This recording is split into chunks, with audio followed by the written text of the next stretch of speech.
My arm's tired. Well, good evening. Today is Sunday. It was Sunday, June 10th. Sunday, June 10th. Moving right along, kinda. Spent all day yesterday mostly thinking about this deck. I was out here all day. Well, after I spent all morning picking strawberries, because we've got those ready, and they needed to be picked and sold. So that took a good part of the day. Helped Grandpa set up the tractor and stuff so he could get baling. So my dad and brother helped bale as bale hay. So I started working on the deck. Well, I didn't start. We continued working on the deck. Mom made some progress mudding, which is good. And so yeah, the deck has been giving me some stress. I'm ready to sit on it and be done and enjoy a cold one. But that's not happening yet. As you can see, I just have a frame. An outside frame, mostly. So I just nailed together the two front, the rim joist. I laminated these two boards together with 3-inch nails. Look like this, galvanized. They're heavy. Well, no, they're not heavy. They're long. They're slightly soft, so you have to really pound them hard. You can't just bang, bang, bang, bang, bang, bang, bang, bang, bang, get them in there. You gotta give it the power and get them in a long distance with each stroke, because the more strokes there are, you weaken the nail as you go along. And not only do you weaken the nail as you pound it, but then it gets a little off kilter each time you hit it, and then it just goes from bad to worse. So I just nailed in probably 150 of these as I went all the way around the perimeter, but now that's done. So this front beam is now this 2x8 is laminated to this 2x8, and now it is solid and together. Done. Yesterday we worked on installing some of the ledger boards up above where the porch roof will sit on and where the floor joists connect to the house. So we worked on some spacing there. That upper ledger board is below the first floor rim board of the house. So the upper bolts, lag bolts, big ledger locks they call them, the upper bolts that I put in grabbed. The lower ones did not necessarily grab. I had to make sure that I hit a stud that was in the wall. And then even so, when I drove it through the ledger, through the zip sheathing, and into the stud, it would pull it tight and start to compress that 2x, but then it would just strip out the 2x4 stud on the inside. So that was a little bit disheartening, a little bit frustrating, being I've never done a deck before. I don't know what's normal, what's acceptable. Talked to Pat, our builder, who helped frame it up, the whole house, and he helped calm me down this afternoon. Admittedly, talked me off the ledge a little bit because I was pretty stressed, not only about the ledger, but the boards were left out over the winter. So they were bowed. I had to use a ratchet strap yesterday to pull that ledger above the kitchen window down. It was up like almost an inch in the middle, which worked good, by the way. But that was one of the challenges. And then just everything about this, I don't know what I'm doing, and so I didn't have much self-confidence. And then, you know, Dad would say something and it would make sense, but then I didn't know.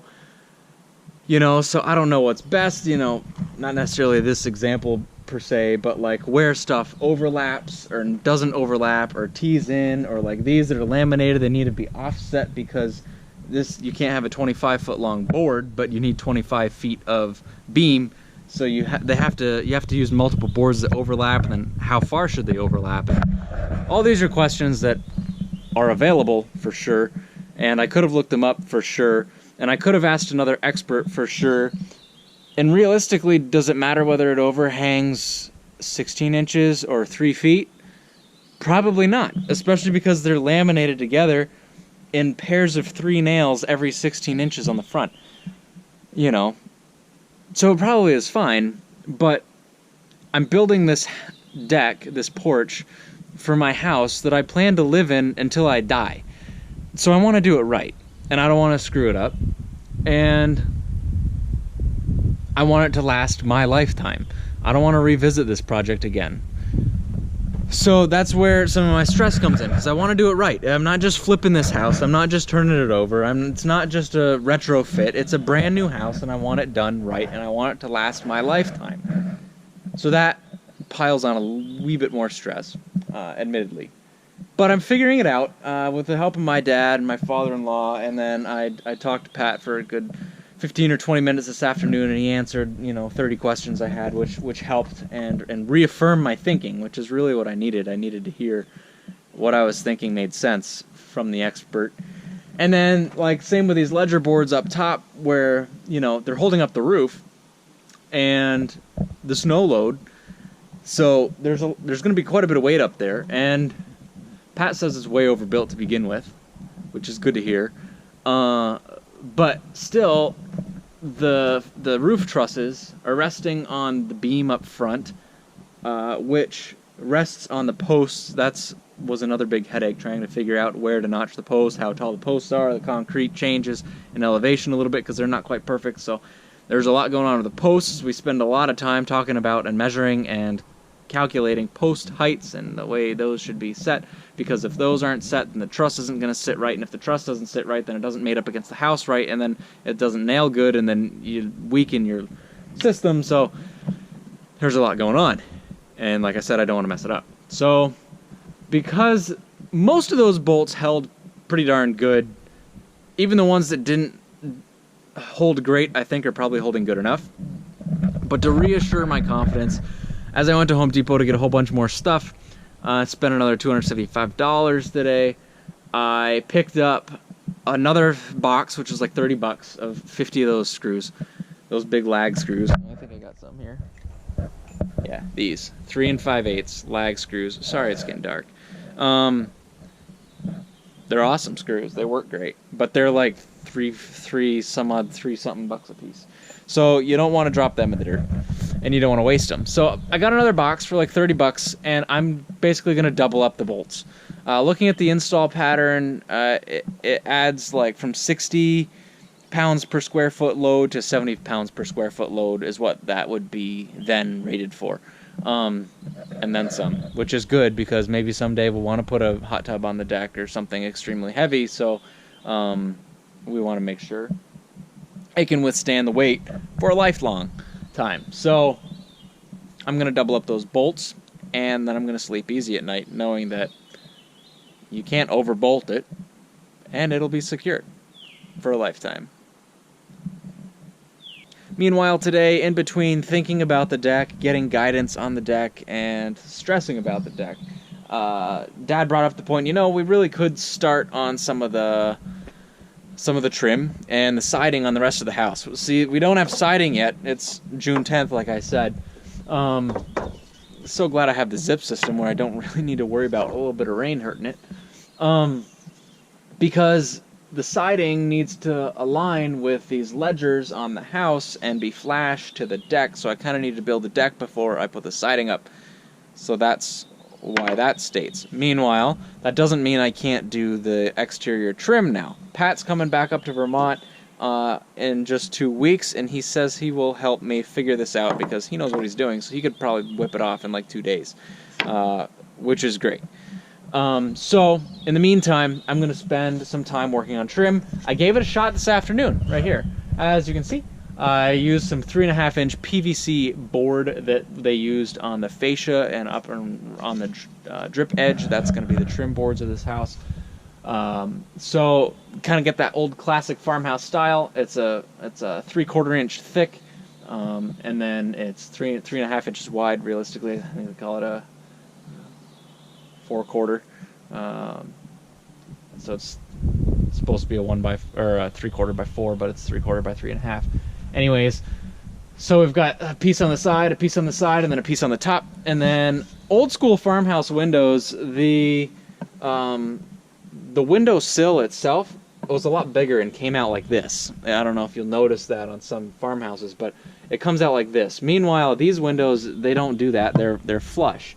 But we like this look. But obviously, I'm not going to build out the window sill off the window. That's just being ridiculous. So what I'm going to do is I'm going to rip one of these trim boards down from 3.5 probably to 2 inches, and then I'm going to put that here. Actually, it's probably about that same piece as that strapping, so that's kind of what it's going to look like. So it will give it that kind of extra depth on the bottom, but it's not a full 4 inches on the bottom. I don't really like the look of the 4-inch square all the way around the windows. I don't know, it's too modern, not authentic, and not the old school farmhouse we're looking for. We're trying to build this house to look like it's from the mid 1800s. So it fits in town, because a lot of the houses here in town are like 1860s built, and we like that style, and that's what we want to mimic. So we're trying to give it that look of the old school farmhouse, authentic Vermont farmhouse, with new modern technology. But the outside, hopefully, the aesthetics and the design, all looks authentic. So, gonna work on some trim, but the nails I had were only 1.25 inches, so I want to go a little bit longer. I gotta get some more nails, and then I can continue putting that trim up, because that's pretty easy, actually, as long as you cut it nice and precise on the chop saw. So then once I can trim out the windows and the doors and the corners, then we can start doing stuff in J-channel. I can order the siding this week, so that's on site, and then we can start putting siding up on other parts of the house and just leave these two sides for later. But we can start making progress on the rest of the outside as Mom and Kylie start or continue to mud inside and paint and all that jazz that they can help do. So, a little tired, a little stressed. Honestly, the last 10 days went by so fast, I don't remember them. I've spent between 2 and 4 hours picking strawberries every morning.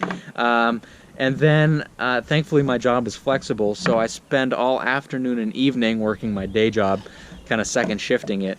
Haven't really had time to work on the house, admittedly, during the week. And then the weekends come, I pick berries all morning, and then I've got the afternoon and the evening to work. And then, you know, luckily it's been beautiful weather, but then we run into challenges with not knowing what we're doing with the deck. And it's stressful because the calendar is moving quickly. We have a lot to do, so I'm a little bit overwhelmed. Sorry, this video is a little bit of a downer. It's a little dark, tired and stressed, as you can tell, as I mentioned. But just sharing the progress, because not every day is rainbows and sunshine and progress. Some things move slow, and some challenges will be overcome. So, I think that's all for this one. I think I'm going to call it a night. It's dark. I'm tired. Thanks for tuning in. We'll catch you later.